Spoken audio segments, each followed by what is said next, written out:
El sistema de tribunales penales de Florida. A continuación se describen los pasos básicos por los que pasa una persona acusada de un delito en el sistema de tribunales de justicia penal de Florida desde el arresto inicial del delincuente hasta su sentencia. Este video es una breve descripción y no constituye un consejo legal. Le recomendamos que cualquier pregunta que tenga sobre su caso en el tribunal penal o el caso de alguien para quien está buscando información, se dirija a su abogado designado por el tribunal o a un abogado por cuyos servicios esté pagando. Ahora, repasemos cada paso del proceso. El delito. Para que alguien ingrese por primera vez al sistema de tribunales penales de Florida, primero debe ser acusado de un delito. No es necesario que el individuo haya cometido un delito, la agencia policial que lo arresta simplemente debe tener una sospecha razonable de que la persona arrestada era el delincuente. El arresto. Un arresto es el acto de aprehender y poner bajo custodia a una persona, es decir, capturarla y detenerla en una cárcel de la ciudad o del condado hasta que se pueda recopilar más información sobre el delito y se puedan tomar decisiones sobre los próximos pasos en el proceso legal. El arresto también puede deberse a la emisión de una orden judicial. Reserva. El arrestado es llevado a una comisaría y fichado. El reserva incluye que le tomen una fotografía y sus huellas dactilares, además de que le hagan muchas preguntas sobre lo que sucedió que condujo al arresto, su historial personal y su estado de ánimo. Se inicia inmediatamente una investigación sobre sus antecedentes penales, pruebas o testigos. La mayoría de los abogados con licencia le recomendarán en este momento que permanezca en silencio y no proporcione ninguna información porque puede contar con que todo lo que diga será utilizado en su contra. Cuando se le permita hacer su única llamada, es mejor llamar a un familiar confiable o a un abogado porque sabrán dónde y cómo comunicarse con usted y podrán comunicarse en su nombre. Las compañías de fianzas y los abogados no siempre aceptan llamadas por cobrar, que es la única forma en que los arrestados pueden llamar. No es recomendable llamar a un amigo, pareja o cualquier persona involucrada en el delito. Detención. En el momento en que se toma la decisión de detenerlo en la cárcel, sus derechos se vuelven mucho más limitados. Si aún no ha hecho su única llamada, puede hacerlo mientras está detenido. Utilice este tiempo para comprender los cargos en su contra y sus próximos pasos, ya sea que incluya una fianza o una comparecencia ante el tribunal. Aunque es difícil, es el momento de tener paciencia. Los siguientes pasos varían, dependiendo del tipo de delito, la gravedad del mismo y el lugar donde ocurrió. Audiencias y comparecencias.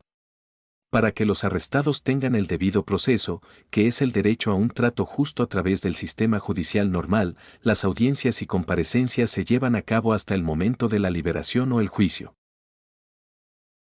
Ejemplos de audiencias importantes incluyen la comparecencia inicial, también llamada primera comparecencia, lectura de cargos, audiencia preliminar y audiencia de fianza.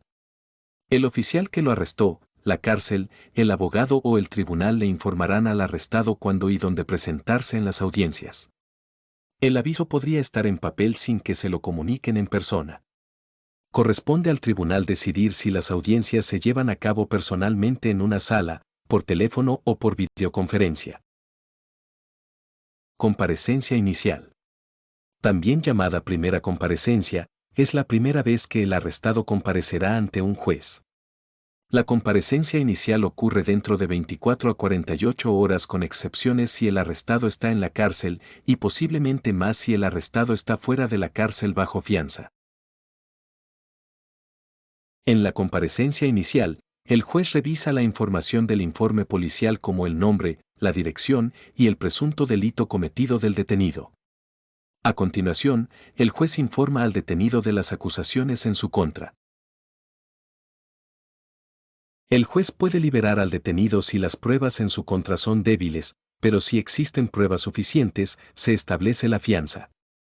Si previamente se había establecido una fianza, el juez puede reconsiderar el establecimiento de una nueva fianza. El juez también informa al detenido sobre el derecho a guardar silencio y el derecho a tener un abogado. La comparecencia inicial no es el momento en que el acusado se declara culpable, sea culpable o no, y si se le hacen preguntas, las respuestas deben ser sí o no.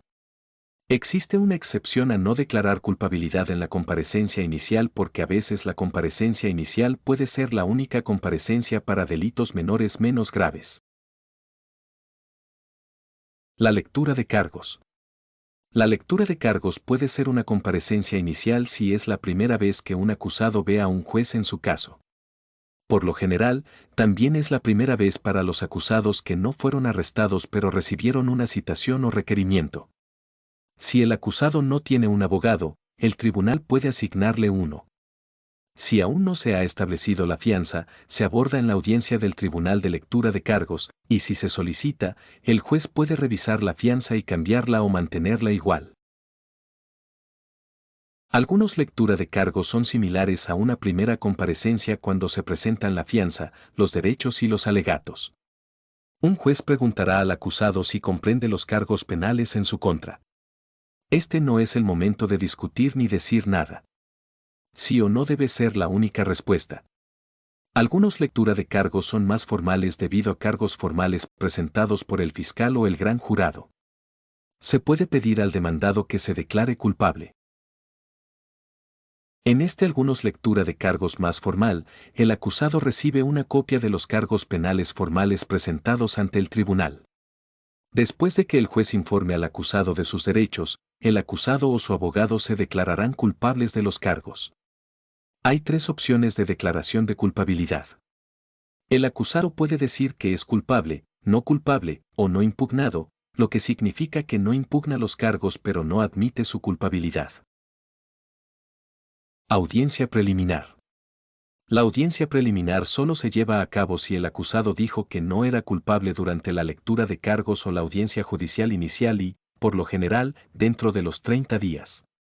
Piense en ello como un proceso de selección para reunir pruebas, informes de testigos e informes de incidentes para determinar si el caso debe ir a juicio. En algunos casos, el juez puede decidir que el acusado no es culpable y desestimar los cargos, lo que significa que se le devolverá el dinero de la fianza excepto los gastos judiciales y el acusado puede volver a casa.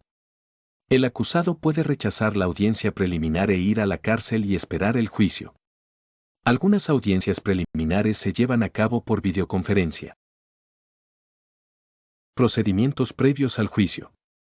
Los procedimientos previos al juicio comienzan después de la lectura de cargos e incluyen comunicación de ida y vuelta entre los abogados y el tribunal en preparación para el juicio.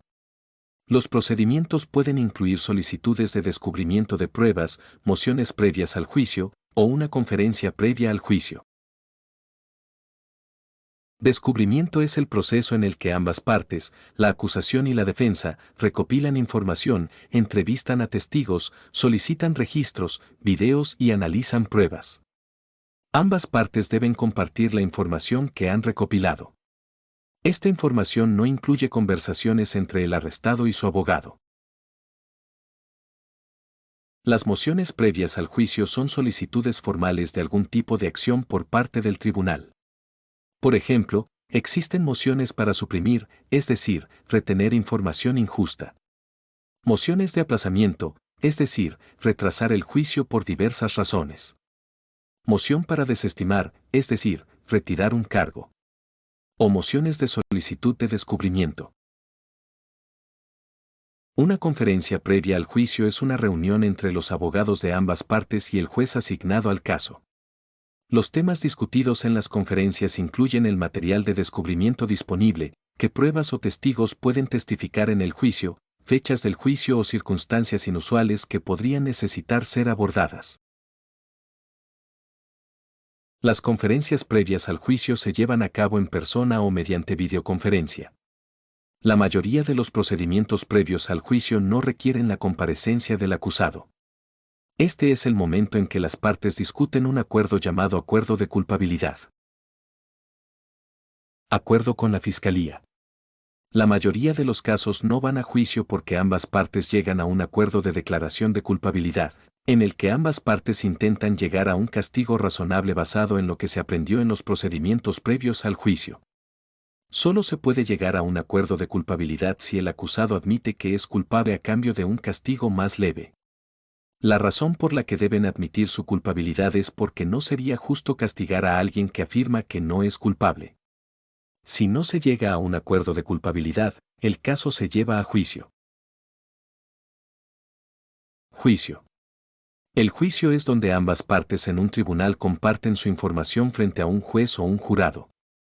Hay un orden establecido y reglas sobre cómo se presenta la información, y el juez se asegura de que se sigan las reglas. En un juicio penal, el fiscal presenta pruebas y testimonios de testigos para intentar demostrar más allá de toda duda razonable que el acusado cometió el delito. El abogado del acusado presenta pruebas y testigos para demostrar que el acusado no cometió el delito. Después de escuchar todas las pruebas, el juez o el jurado decide el veredicto si la persona es culpable o inocente. Si se selecciona un jurado, se denomina juicio conjurado. Si un tribunal tiene solo un juez que escucha a ambas partes, se llama juicio de bancas.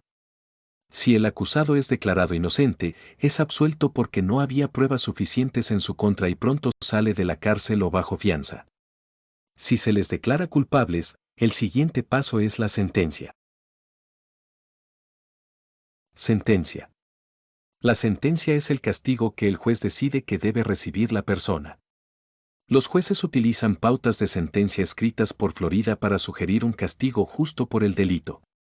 Las sentencias pueden incluir una combinación de pena de cárcel o prisión, libertad condicional, multas, restitución, daños y otras condiciones.